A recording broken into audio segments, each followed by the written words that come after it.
berdoa dan bergumul dalam taman, cawan pahit pun diterimanya. Mengapa Yesus menderita di darat, dan mahkota duri pun dipakainya? Mengapa Yesus mati bagi saya? Kasihnya, ya karena kasihnya.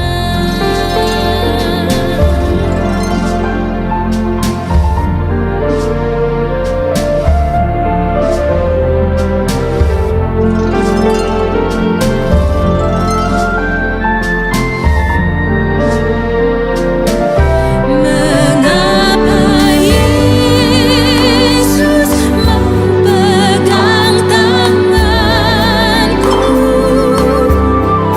bila ku di jalan tersesat? Mengapa Yesus beriku kekuatan bila jiwaku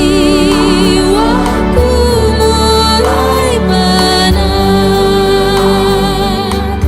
Mengapa Yesus mau menanggung dosaku?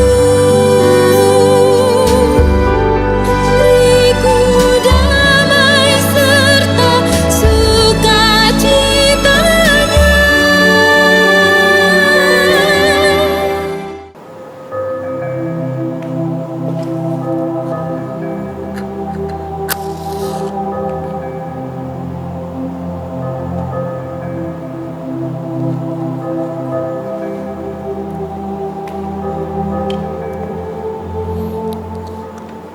Selamat pagi untuk Bapak Ibu sekalian.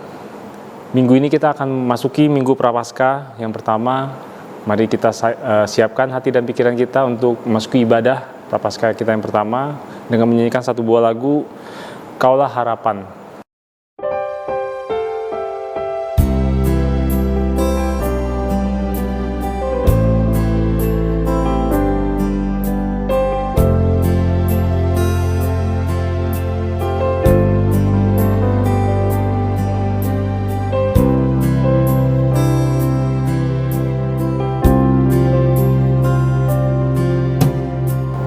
Bukan dengan kekuatanku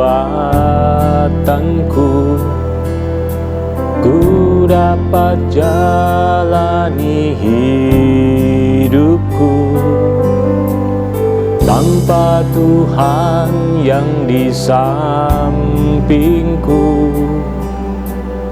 ku tak mampu sendiri. Engkaulah kuatku yang menopangku. Ku pandang wajah-Mu dan berseru, pertolonganku datang dari-Mu. Peganglah tanganku, jangan lepaskan. Kaulah harapan dalam hidupku.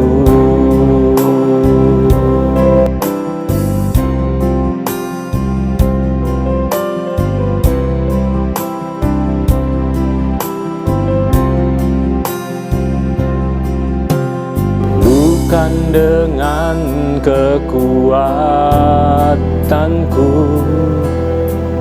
ku dapat jalani hidupku, tanpa Tanpa Tuhan yang di sampingku, ku tak mampu sendiri. Engkaulah kuatku, yang menopangku. Ku pandang wajah-Mu dan berseru, pertolonganku datang dari-Mu. Peganglah tanganku, jangan lepaskan. Kaulah harapan dalam hidupku. Ku pandang wajah-Mu, ku pandang wajah-Mu dan berseru, pertolonganku datang dari-Mu. Peganglah tanganku, jangan lepaskan. Kaulah harapan dalam hidupku.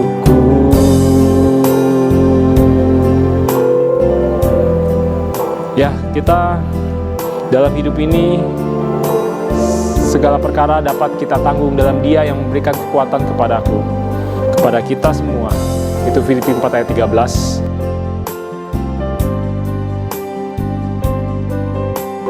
Sekali lagi kita bilang, ku pandang wajah-Mu, pandang wajah-Mu dan berseru, pertolonganku datang dari-Mu. Peganglah tanganku, jangan lepaskan. Kaulah harapan dalam hidupku. Kaulah harapan dalam hidupku. Sekali lagi, Kaulah harapan dalam hidupku.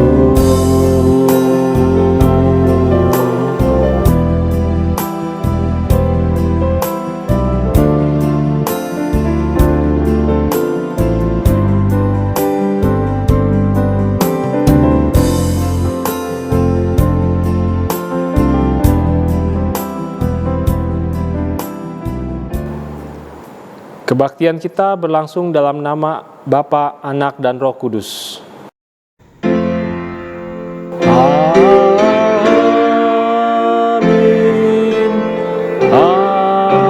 Amin. Amin. Tuhan beserta saudara. Dan beserta saudara juga. Kata pembuka pada pagi hari ini diambil dari 2 Timotius 3 ayat 14-16. Tetapi hendaklah engkau tetap berpegang pada kebenaran yang telah engkau terima dan engkau yakini, dengan selalu mengingat orang yang telah mengajarkannya kepadamu. Ingatlah juga bahwa dari kecil engkau sudah mengenal kitab suci yang dapat memberi hikmat kepadamu dan menuntun engkau kepada keselamatan oleh iman kepada Kristus Yesus. Segala tulisan yang diilhamkan Allah memang bermanfaat untuk mengajar, untuk menyatakan kesalahan, untuk memperbaiki kelakuan, dan untuk mendidik orang dalam kebenaran. Terus selanjutnya doa pengakuan dosa oleh Pendeta Melisa Sugihermanto.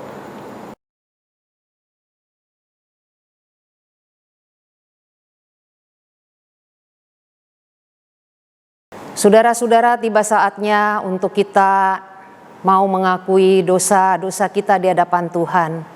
Mari kita mengambil waktu teduh sejenak di hadapan Tuhan. Kita berdoa.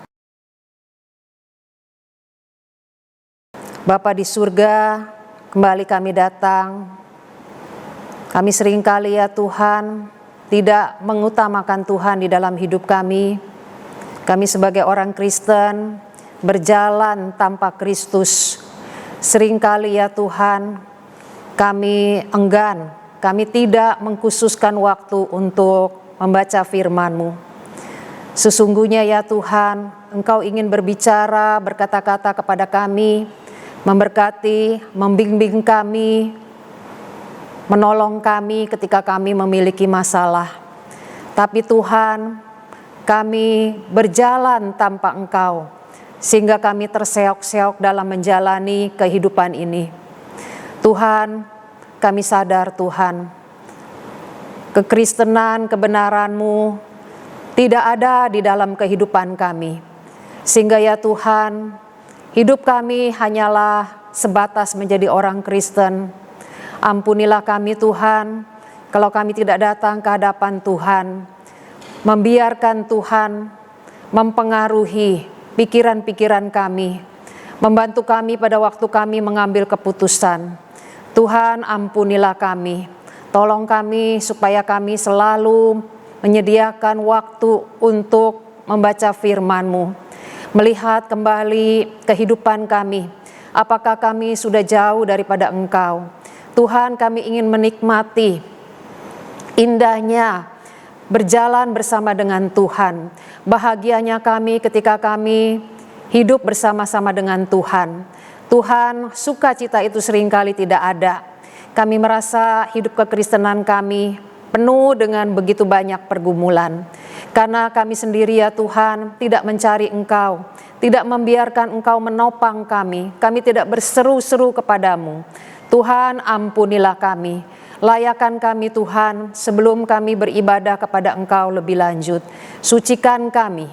Tuhan, ini doa kami. Di dalam nama Tuhan Yesus Kristus kami berdoa. Amin. Berita anugerah diambil dari 1 Petrus 1 ayat 18 sampai 19.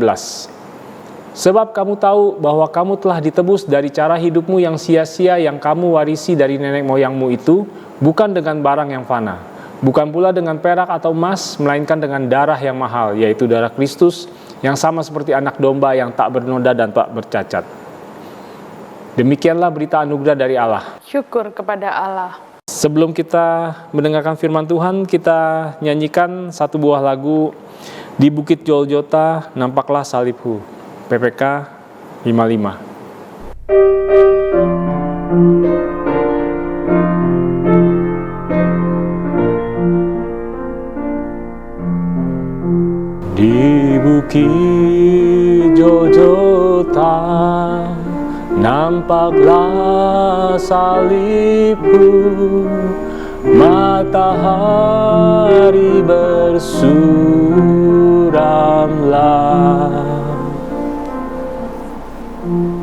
Yesus anak Allah meninggalkan surga, mati bagiku yang berdosa.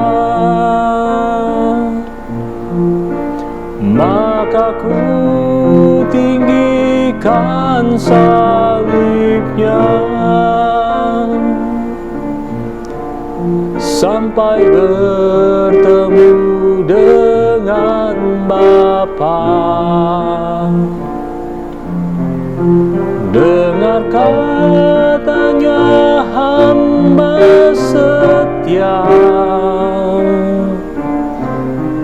salibku ganti dengan mahkota. Baik, kedua, meski manusia menghina salibnya, namun bagiku lambang mulia. Hatiku sungguh keras, makin tak tergeraklah, hanya kasih-Nya menghancurkan. Maka ku tinggikan salibnya sampai bertemu dengan Bapa. Dengar katanya hamba setia, salibku ganti dengan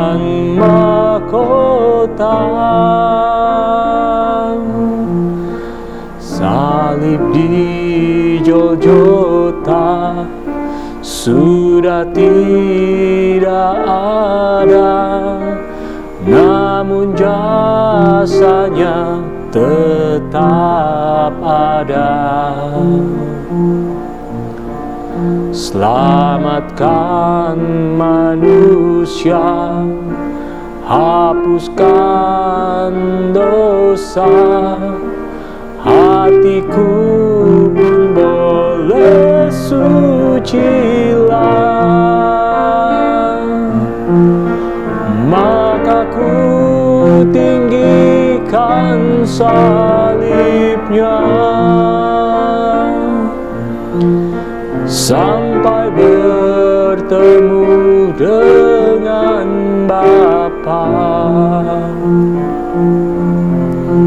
Dengar katanya hamba setia, salibku ganti dengan mahkota.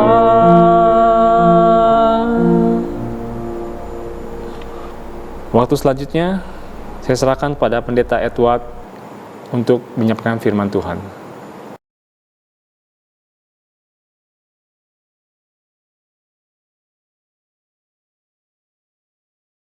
Saudara-saudara, mari kita berdoa sebelum kita membaca kitab suci. Mari kita tunduk kepala, kita berdoa.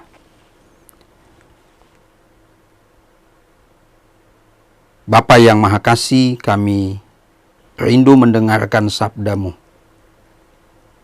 Kiranya Engkau menolong kami dengan Roh-Mu yang kudus, menerangi hati kami, dan membuat kami mengerti apa yang kami baca, serta memampukan kami menghidupinya dalam hidup kami setiap hari. Di dalam nama Tuhan Yesus kami berdoa. Amin. Saudara-saudaraku, saya akan mengajak Anda sekalian untuk membaca satu bagian dari kitab suci yang saya pilih dari Injil Yohanes pasal 12 ayat yang ke-23 sampai dengan ayat yang ke-26. Tetapi Yesus menjawab mereka, katanya, "Telah tiba saatnya Anak Manusia dimuliakan. Aku berkata kepadamu, sesungguhnya jikalau biji gandum tidak jatuh ke dalam tanah dan mati, ia tetap satu biji saja. Tetapi jika ia mati, ia akan menghasilkan banyak buah. Barang siapa mencintai nyawanya, ia akan kehilangan nyawanya. Tetapi barang siapa tidak mencintai nyawanya di dunia ini, ia akan memeliharanya untuk hidup yang kekal. Barang siapa melayani aku, ia harus mengikut aku. Dan di mana aku berada, di situ pun pelayanku akan berada. Barang siapa melayani aku, ia akan dihormati Bapa." Demikian jauh pembacaan firman Tuhan pada pagi hari ini. Yang berbahagia ialah kita yang mendengarkan firman Tuhan dan mau melakukannya dalam hidup kita setiap hari. Saudara-saudara, seorang pendeta, seorang penginjil, seorang pengkhotbah, tapi juga seorang penulis terkenal berkebangsaan Inggris yang bernama Charles Haddon Spurgeon, dia pernah mengatakan demikian, "Visit many good books, but live in the Bible." Kira-kira dapat kita terjemahkan sebagai berikut. Bacalah banyak buku-buku yang bagus, lagi bermutu, tetapi hiduplah di dalam firman Allah. Saudara-saudaraku, perkataannya sangat berpengaruh. Bukankah kita memang memerlukan firman Allah? Seorang pemazmur berkata begini, Firman-Mu pelita bagi kakiku dan terang bagi jalanku. Melalui firman Allah, kita dapat berjumpa dengan Tuhan Yesus. Karena pada hari ini kita memasuki Minggu Prapaskah. Kita bisa berjumpa dengan Dia melalui pembacaan atau melalui firman Allah, melalui kitab suci yang ada pada kita sebagai penyataan Allah.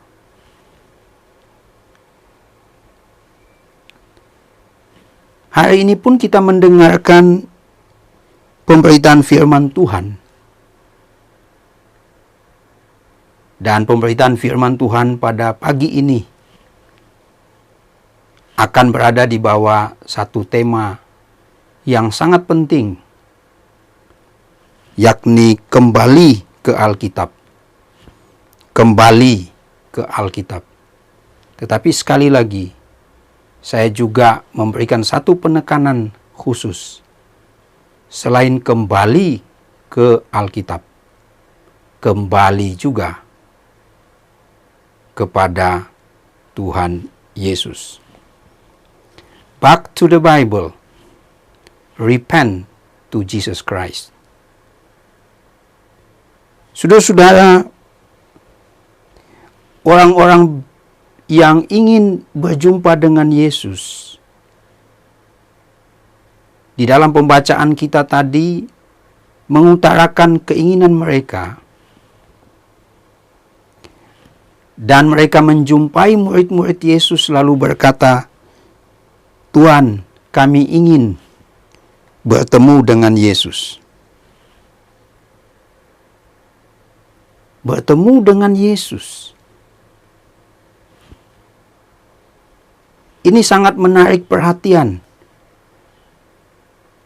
Menarik sekali mendengarkan keinginan atau niat dari orang-orang yang ada di sekitar Tuhan Yesus pada waktu itu. Filipus kemudian menghampiri Andreas.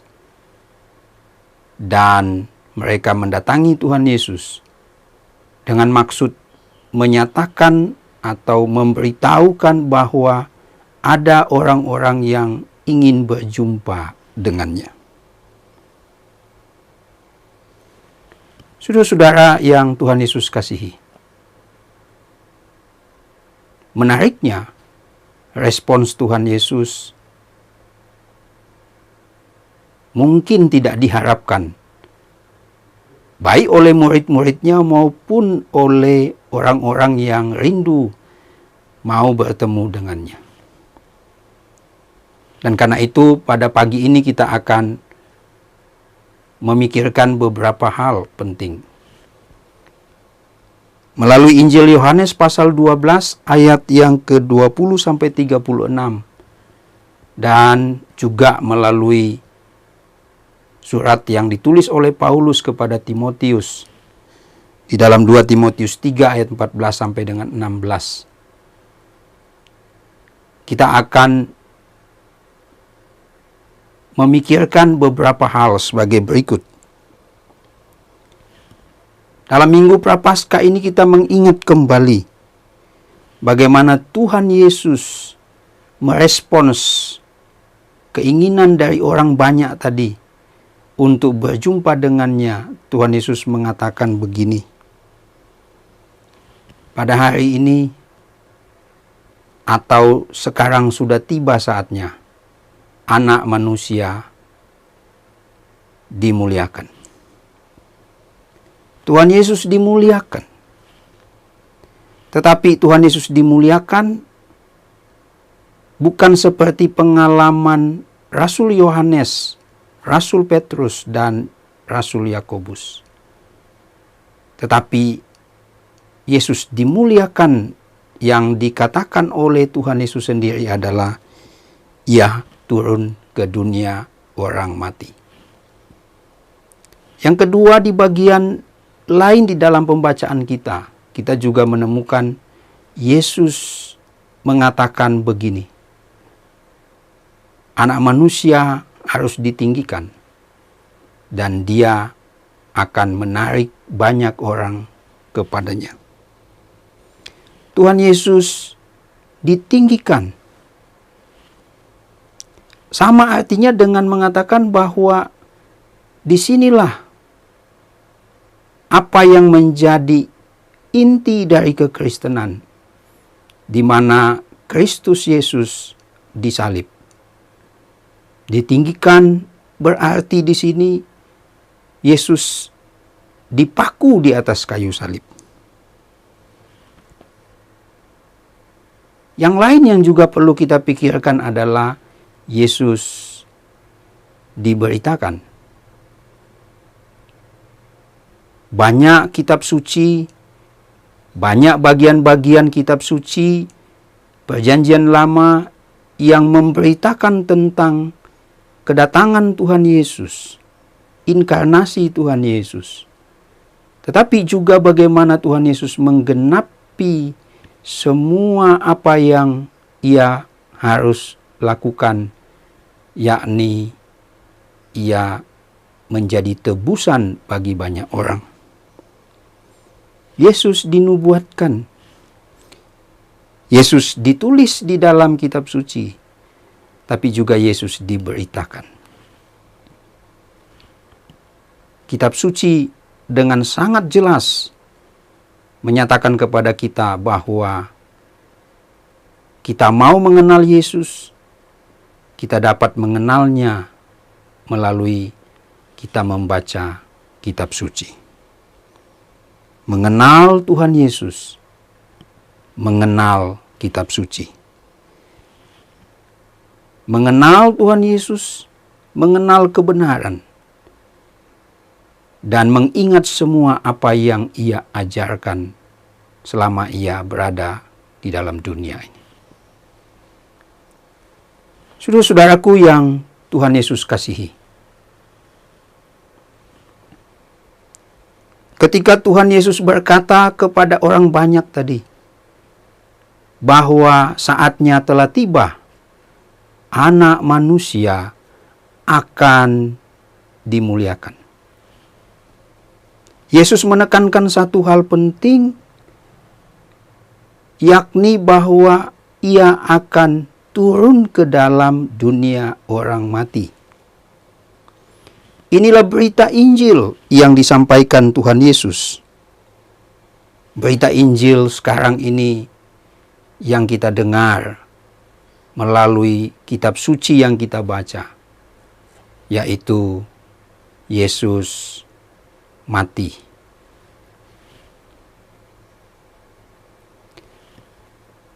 Yesus dimuliakan bukan seperti pengalaman Petrus, pengalaman Yakobus, dan pengalaman Yohanes, sebagaimana diceritakan di dalam Injil Matius pasal 17. Mereka melihat wajah Yesus yang bercahaya. Bukan.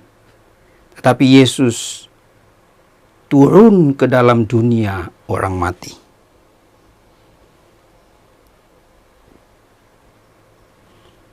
Saudara-saudara, ketika Tuhan Yesus berbicara tentang Injil, berbicara tentang kabar baik, mudah dimengerti oleh orang banyak. Ia memang mengawalinya dengan mengatakan bahwa Ia dimuliakan, tetapi kemudian Ia memberikan satu contoh, sama seperti biji gandum. Biji gandum yang rela harus ditanam, yang harus dikuburkan di dalam tanah, supaya biji gandum itu menghasilkan buah yang banyak. Supaya biji gandum itu menunjukkan kehidupan. Saudara-saudara, pendengarnya atau orang banyak yang berada di sekeliling Tuhan Yesus pada waktu itu mengerti dengan baik. Bagi mereka, soal tentang biji gandum mudah dimengerti. Itu berarti juga mereka dapat memahami apa yang Tuhan Yesus katakan, bahwa Ia dimuliakan dengan cara Ia turun ke dalam dunia orang mati. Orang mau bertemu dengan Yesus. Kerinduan mereka ingin berjumpa dengan Tuhan Yesus. Tetapi Tuhan Yesus katakan, Anak Manusia dimuliakan dengan cara turun ke dalam dunia orang mati. Orang banyak yang mendengarkan apa yang Yesus katakan, menyadari sepenuhnya bahwa bukanlah kesempatan di mana mereka dihalangi untuk bertemu dengan Yesus, tetapi mereka harus menyadari bahwa Yesus yang mereka jumpai adalah Yesus yang mati, yang rela mati bagi orang-orang berdosa. Yesus yang datang bagi orang-orang yang tersesat seperti domba, orang-orang yang hidup di dalam dosa.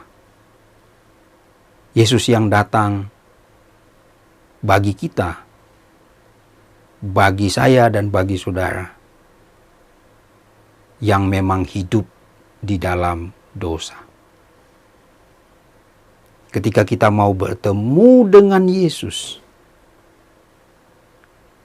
maka Yesus menunjukkan jalan bagaimana kita bisa bertemu dengannya. Bertemu dalam kehidupan. Kehidupan yang bagaimana?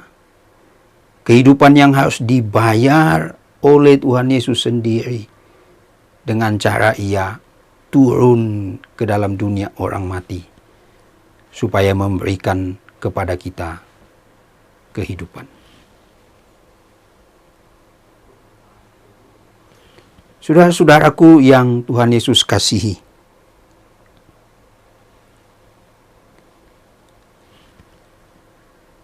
bagaimanapun kita menyadari bahwa yang Yesus Kristus lakukan adalah penggenapan dari apa yang sudah dikatakan di dalam kitab suci. Apa yang sudah dinubuatkan oleh nabi-nabi. Ia datang bagi orang-orang berdosa. Saudara-saudaraku yang Tuhan Yesus kasihi, kembalilah kepada Tuhan Yesus. Berjumpalah dengan Tuhan Yesus. Kembalilah kepada Dia. Saudara akan menemukan kehidupan.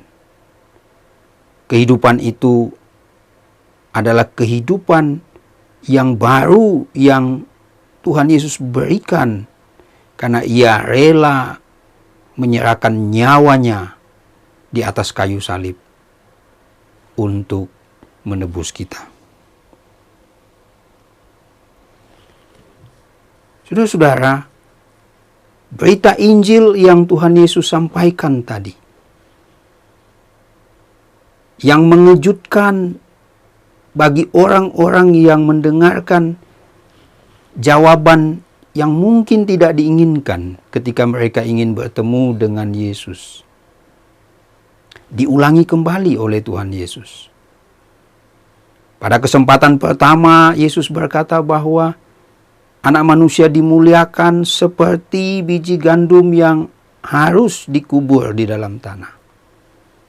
Dan Injil, kabar baik, pada kesempatan kedua, Yesus katakan bahwa Ia harus ditinggikan supaya banyak orang ditarik kepadanya. Yesus ditinggikan dari bumi supaya ia menarik banyak orang untuk datang kepadanya. Kita dapat membaca di dalam ayat yang ke-32 Injil Yohanes pasal 12. Bukankah ini adalah cerita yang mudah dimengerti, yang mudah dipahami oleh orang Yahudi? Cerita tentang bagaimana leluhur mereka harus dihukum karena pemberontakan mereka kepada Tuhan. Ketika Tuhan menuntun mereka keluar dari tanah perbudakan. Ketika Tuhan menuntun mereka dari Mesir. Ketika Tuhan membebaskan mereka dengan tangannya yang kuat. Tetapi dalam perjalanan bersama dengan Tuhan, mereka memberontak kepada Tuhan. Cerita itu dapat kita jumpai di dalam Bilangan 21. Leluhur mereka yang memberontak kepada Tuhan dipagut oleh ular. Tidak tanggung-tanggung, ular berbisa. Sehingga mereka yang dipagut oleh ular berbisa itu meregang nyawa. Tetapi kita juga bisa membaca, saudara-saudara, bagaimana anugerah Allah yang besar itu dinyatakan di sana. Tuhan berkata, supaya ular harus ditinggikan. Ular harus ditaruh di satu tiang, supaya setiap orang yang melihat ular itu, mereka diselamatkan. Mereka menjadi sembuh dari ular berbisa tadi. Dan itu dikatakan sendiri oleh Tuhan Yesus di dalam Yohanes pasal 3 ayat 14 sampai dengan 15. Saudara-saudaraku, kita dapat melihat bagaimana kitab suci yang ada pada kita menunjukkan bagaimana Kristus Yesus yang kita akan rayakan di dalam minggu-minggu Prapaskah, di minggu-minggu ke depan ini. Ia ditinggikan. Ditinggikan dengan cara bukan seperti cara-cara politis. Ditinggikan bukan dengan cara seperti cara-cara di mana orang mendapatkan kekuasaan. Cara-cara di mana orang mendapatkan status mereka. Tetapi ditinggikan di sana tidak lain adalah Tuhan Yesus ingin menekankan bahwa ia harus mati di atas kayu salib. Ia harus dipaku, digantung di atas kayu salib. Supaya orang ditarik kepadanya. Orang dibawa kembali. Orang berdosa dibawa pulang kembali kepada Bapa. Kepada Allah melalui kematiannya di atas kayu salib.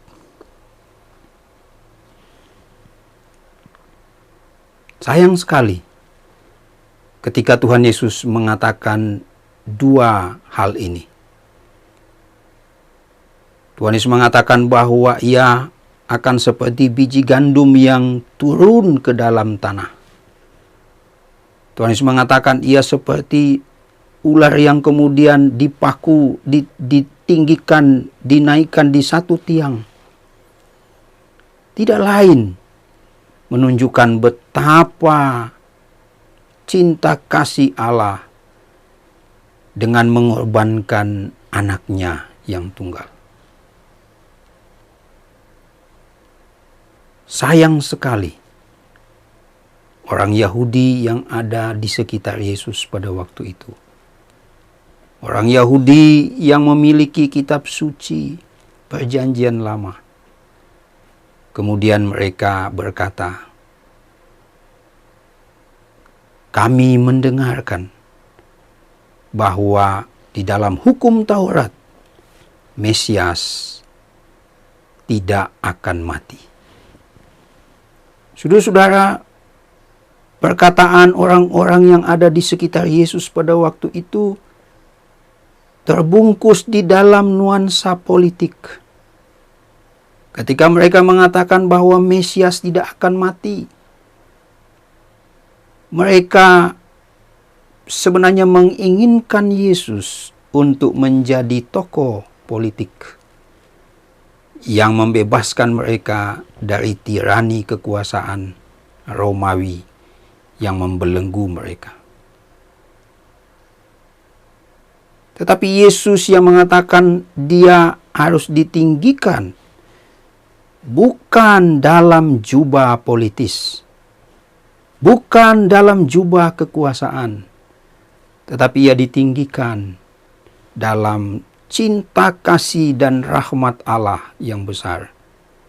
Ia menyerahkan nyawanya di atas kayu salib supaya orang dapat berjumpa dengan dia.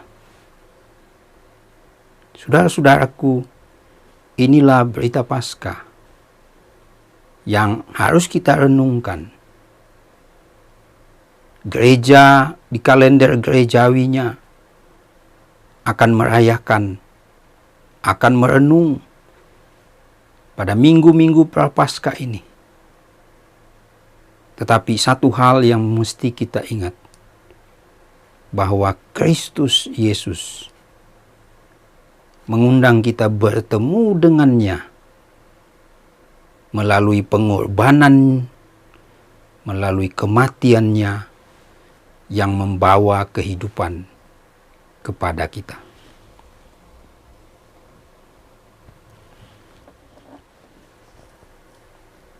Saudara-saudaraku yang kekasih di dalam Tuhan Yesus Kristus, bagi orang Yahudi,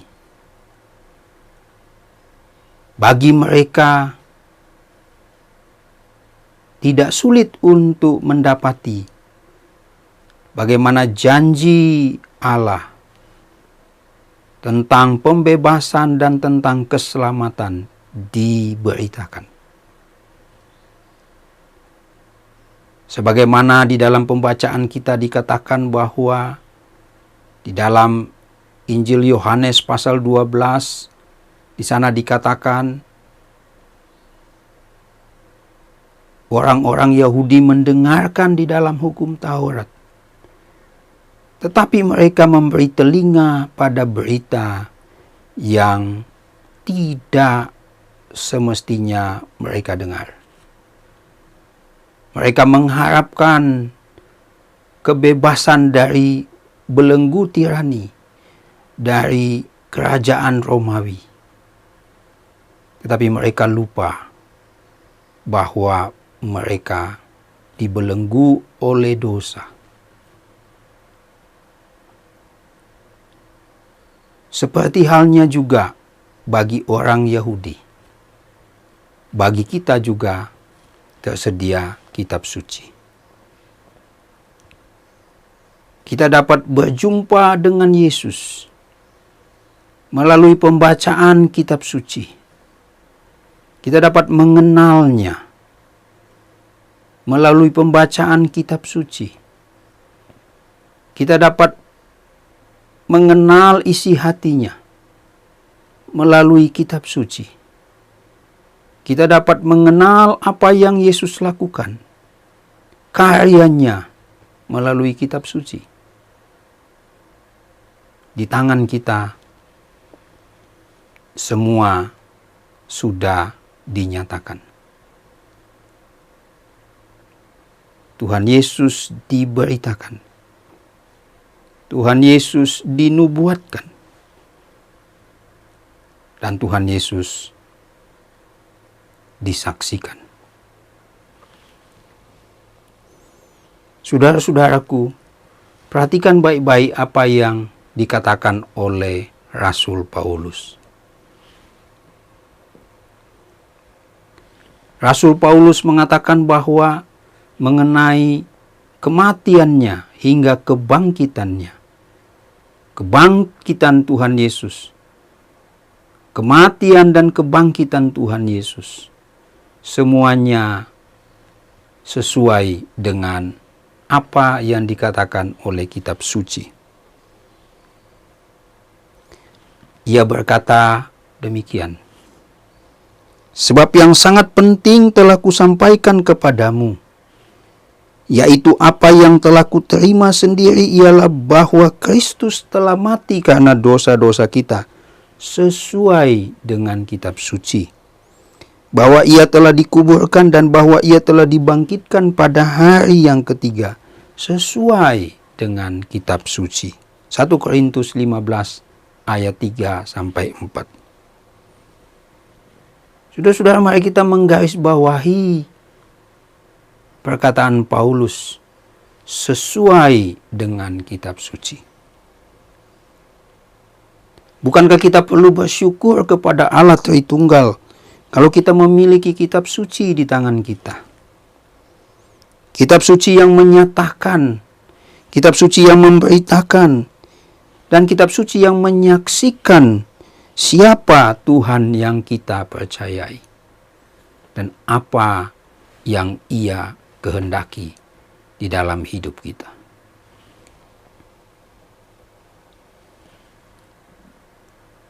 Kembalilah dan hiduplah di dalam firman Allah, sebagaimana dikatakan oleh Charles Spurgeon. Kita dapat membaca banyak buku yang bagus. Kita dapat membaca banyak informasi yang bagus.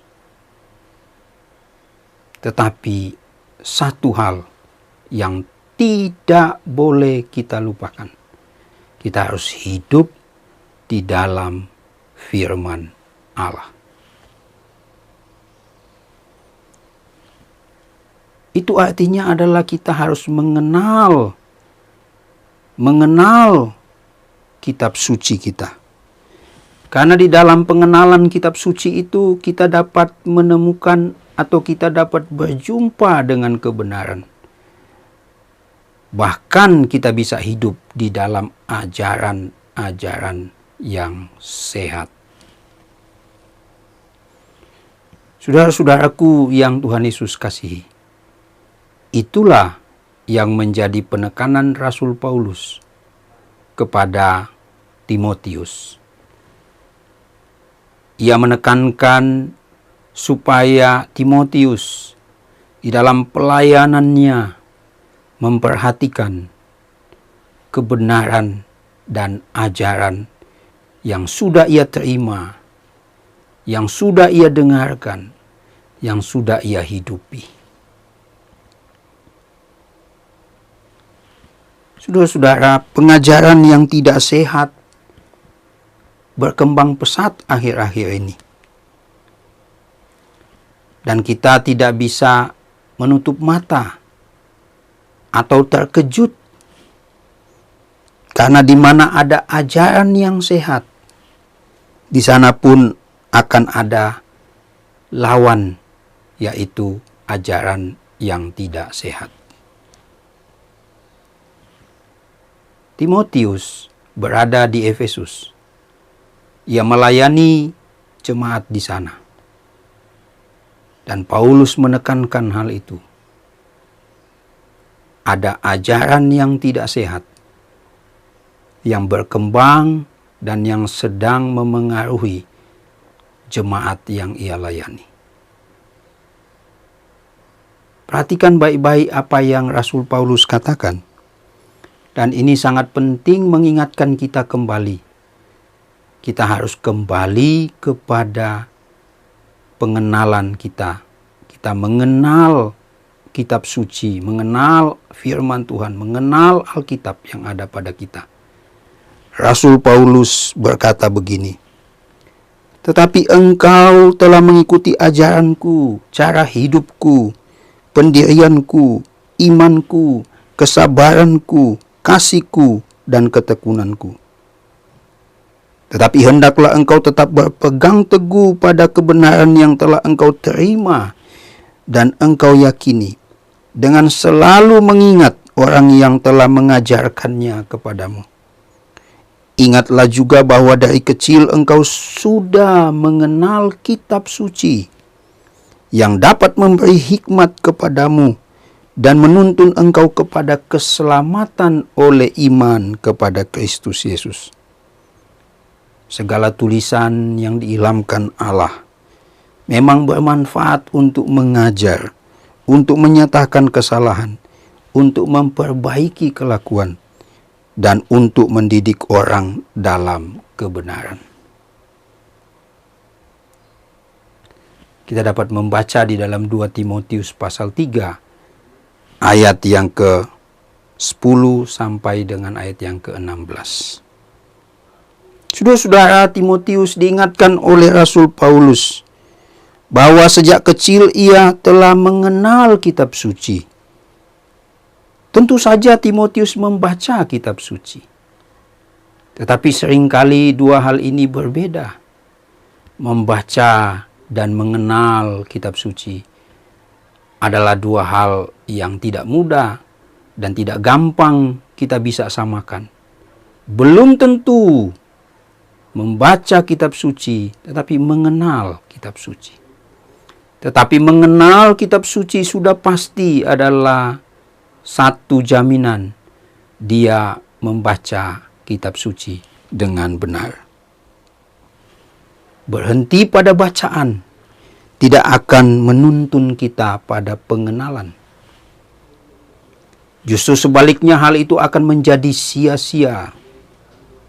Saudara-saudara yang Tuhan Yesus kasihi, kitab suci kita baca. Kitab suci juga kita kenal. Inilah yang menjadi ciri khas Kristen sejati. Mengapa kembali kepada Alkitab penting? Kitab suci dapat memberikan hikmat.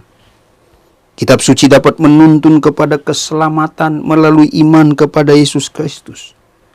Benefit, manfaat dari kita membaca kitab suci adalah untuk mengajar kita, menyatakan kesalahan kita, dan memperbaiki kelakuan kita. Bahkan untuk mendidik orang dalam kebenaran. Saudara-saudaraku yang Tuhan Yesus kasihi, kembali ke Alkitab. Back to the Bible. Dan kembali kepada Yesus Kristus. Repent to Jesus Christ. Dua hal ini sangat penting. Hiduplah di dalam Tuhan Yesus dan hiduplah di dalam pengenalan, pembacaan kitab suci. Karena dengan kita hidup di dalam Kristus, di dalam bertekun, di dalam mengenal kitab suci, membaca kitab suci, maka hidup yang diberikan oleh Kristus melalui kematiannya, kebangkitannya, akan tetap mewarnai hidup kita. Di masa-masa sulit sekalipun, di masa-masa di mana kita bergumul sekalipun, ingatlah, di dalam kitab suci, di dalam Tuhan Yesus Kristus, janji penyertaan Allah sempurna adanya. Tuhan Yesus memberkati saudara semua. Amin. Mari kita berdoa. Bapa, terima kasih atas pemberitaan firman-Mu. Hamba sudah selesai berbicara. Kiranya Engkau meneguhkan firman ini di hati kami masing-masing. Dan biarlah kami menjadi pelaku firman-Mu yang setia, menghidupinya, dan tinggal tetap di dalam Yesus, Tuhan Juru Selamat kami. Ini doa kami ya Tuhan. Kami sudah berdoa di dalam nama Tuhan Yesus. Amin.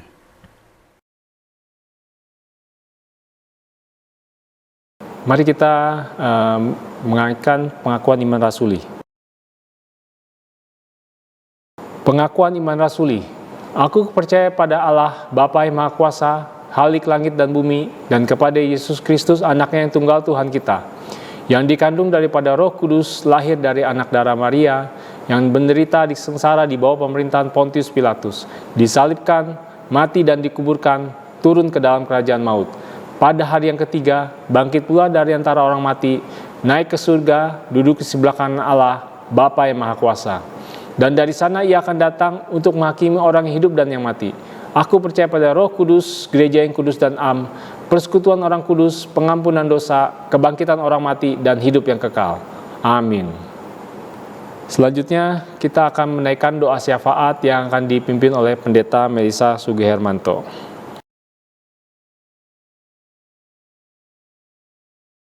Saudara, sebagai bentuk perhatian dan dukungan kita kepada saudara-saudara kita, sudah selayaknya kita mendoakan apa yang menjadi sukacita pergumulan saudara-saudara kita seiman.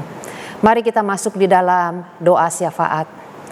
Kami mengucap syukur Tuhan untuk pemeliharaanmu, pimpinanmu Tuhan, buat saudara-saudara kami yang berulang tahun. Kami mengingat Elsa, adik daripada Stephen. Tuhan terus pimpin dia dalam memasuki kuliah supaya dia bisa selesaikan studinya dengan baik. Kami juga tetap menyerahkan Tuhan sekali lagi untuk Ibu Aida yang berulang tahun di usianya yang sudah lanjut. Kami tetap percaya Engkau memelihara dan Engkau terus menopang kehidupannya. Berkati Tuhan Ibu Aida dengan kesehatan. Tuhan, kami juga mengucap syukur untuk Rio yang berulang tahun. Biarlah ya Tuhan, semakin besar dia semakin berhikmat, semakin memiliki hati yang takut akan Tuhan. Kami juga terus berdoa Tuhan, beri yang terbaik kepada Rio. Kami mengingat juga untuk Chandra, anak daripada Ibu Teohana. Tuhan, kami tetap percayakan dimanapun dia berada, ke dalam pemeliharaan Tuhan. Tuhan yang mengelilingi dia dengan orang-orang yang bisa memelihara kehidupannya, membantu dia. Kami tetap serahkan Tuhan kerinduan kami boleh kembali bertemu dengan Chandra. Tuhan tolong supaya Chandra juga bisa mencari pertolongan untuk kembali ke rumahnya. Kami serahkan Tuhan juga untuk bangsa dan negara kami. Kami mengingat Tuhan untuk pemimpin kami. Biarlah ya Tuhan di tengah-tengah radikalisme, korupsi, dan juga Tuhan narkotika yang begitu merajalela, Indonesia menjadi pangsa pasar terbesar. Tuhan, karena begitu banyak orang yang mengkonsumsi akan narkoba ini, kami terus berdoa Tuhan, biarlah Engkau dengan caramu ikut mencegah, sehingga ya Tuhan bandar-bandar narkoba tidak hanya memikirkan kepentingan dan keuntungannya, tetapi mereka juga memikirkan masa depan daripada bangsa ini. Berkati aparat yang terus berusaha memberantas hal-hal yang tidak baik di negara kami. Tuhan pakai mereka. Kami tetap mengingat Tuhan untuk peperangan yang terjadi di Ukraina dan Rusia. Kami tidak tahu apa yang membuat mereka Tuhan menjadi seperti ini. Kami hanya bisa berdoa, biarlah tangan Tuhan yang berdaulat mencegah Tuhan. Tuhan tolong supaya tidak lebih banyak lagi korban yang berjatuhan. Kami serahkan biarlah hati yang penuh cinta damai ada di dalam setiap rakyat yang ada di negara ini. Bapa, kami juga mau berdoa untuk jemaat-Mu yang dalam keadaan lemah tubuh. Berkati Tuhan untuk istri daripada Pak Charlie, Sunme. Tuhan memberkati di dalam masa pengobatannya, supaya Tuhan dia boleh menjalani semua dengan pertolongan Tuhan. Kami juga mengingat untuk Lena, Tuhan berikan kekuatan, kesabaran Tuhan, keajaiban-Mu Tuhan tolong untuk Lena boleh menjalani masa pengobatan ini dengan bersandar kepada Tuhan dan terus melihat kasih sayang dan pertolongan Tuhan. Tuhan, kami juga mengucap syukur untuk Ii Suihwa yang sudah mulai mulai mengalami kesembuhan, Kau terus berkati Tuhan untuk masa-masa selanjutnya. Tuhan yang tolong supaya benar-benar Ii sehat. Kami menyerahkan untuk dokter yang merawat, Tuhan juga tetap memberkatinya. Kami juga tetap berdoa Tuhan, menyerahkan sekali lagi untuk Pak Effendi, Tuhan juga yang memberkati dalam masa kesembuhan. Biarlah Tuhan dalam masa pemulihan berkati bersama dengan Ii Aichen, supaya Tuhan benar-benar boleh sembuh dan mereka kembali boleh bersuka cita beribadah kepada Tuhan. Kami mengingat Tuhan sekali lagi untuk saudara-saudara kami yang dalam keadaan lemah tubuh, namun kami tidak tahu apa yang mereka sedang jalani sekarang ini. Kami tidak tahu nama mereka satu persatu, namun Tuhan tahu. Tuhan, kami juga terus berdoa untuk jemaat-Mu yang punya masalah. Bapa, biarlah semua itu membawa kami terus lebih dekat, terus berseru-seru kepada Engkau, dan terus boleh melihat bagaimana Tuhan menyelesaikan persoalan ini bagi kami. Tuhan, ini doa kami. Dalam nama Tuhan Yesus Kristus kami berdoa. Amin. Sekarang kita akan menjalankan persembahan dan Bapak Ibu sekalian bisa mentransfer di rekening yang tercantum di layar atau ada scan barcode yang sudah ada di layar. Dan nats persembahan diambil dari Efesus 5 ayat 1 sampai 2. Sebab itu jadilah penurut-penurut Allah seperti anak-anak yang kekasih dan hiduplah di dalam kasih sebagaimana Kristus Yesus juga telah mengasihi kamu dan telah menyerahkan dirinya untuk kita sebagai persembahan dan korban yang harum bagi Allah. Nyanyian pengutusan Tuhan pasti sanggup. Segala perkara kita selalu mengandalkan Tuhan, jangan bersandar pada kita sendiri, karena Tuhan pasti sanggup untuk melakukan perkara kita, karena Tuhan selalu lebih besar dari permasalahan yang kita hadapi. Mari kita nyanyikan Tuhan pasti sanggup.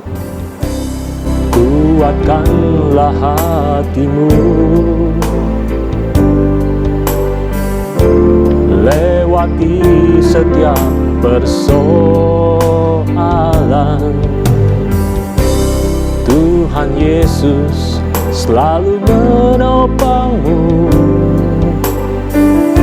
Jangan berhenti harap padanya.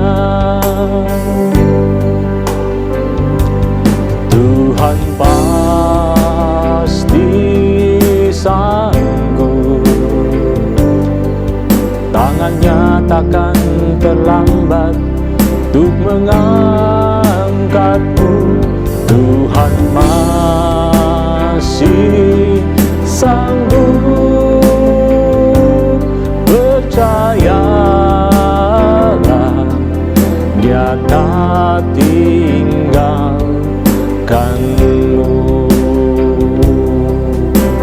Sekali lagi kita nyanyikan.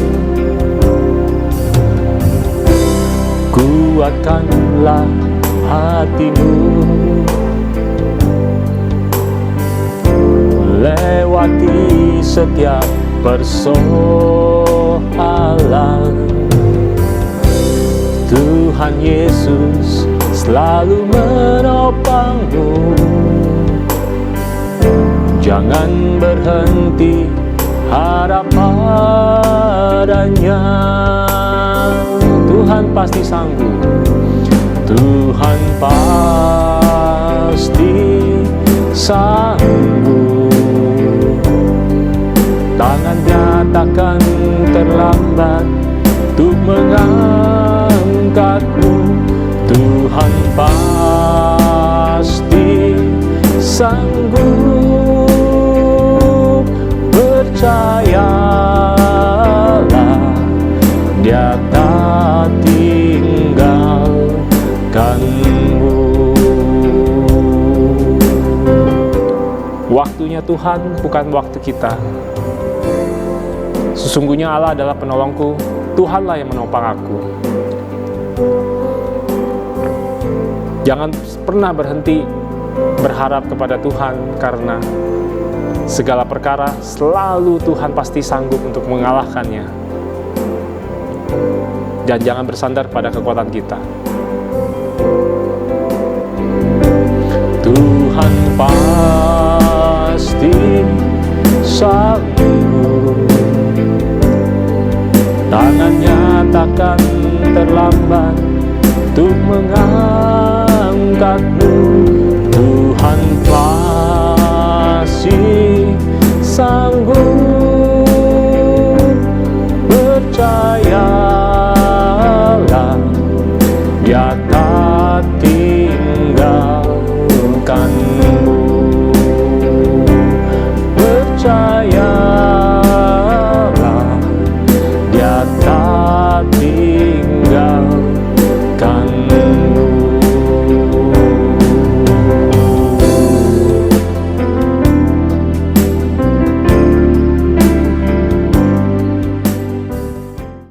Selanjutnya, pengutusan dan berkat oleh Pendeta Melisa Sugi Hermanto.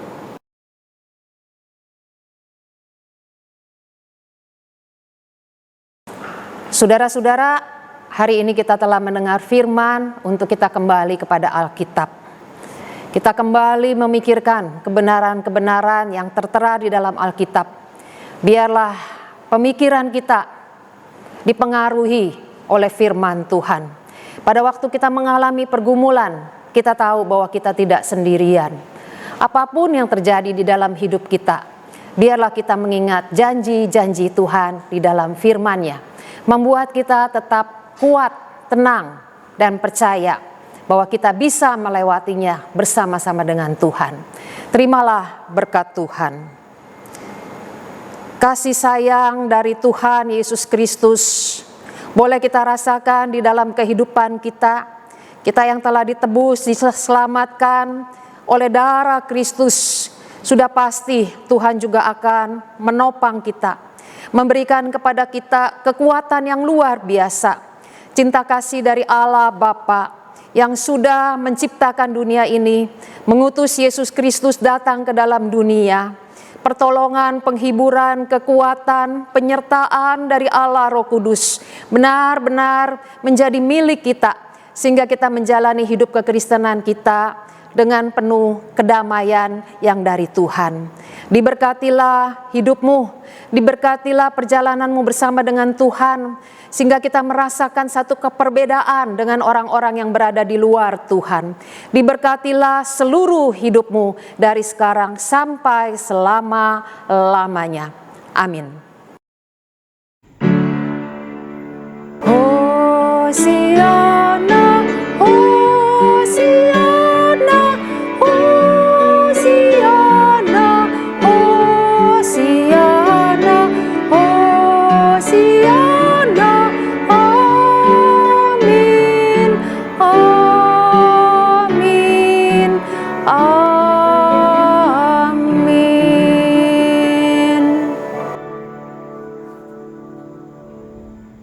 Selamat memasuki Minggu Prapaskah. Biarlah kita boleh merasakan kehadiran Tuhan dalam kehidupan kita. Kita boleh menjalani hidup kekristenan kita dengan hati yang penuh dengan kedamaian, karena Kristus bersama dengan kita. Amin.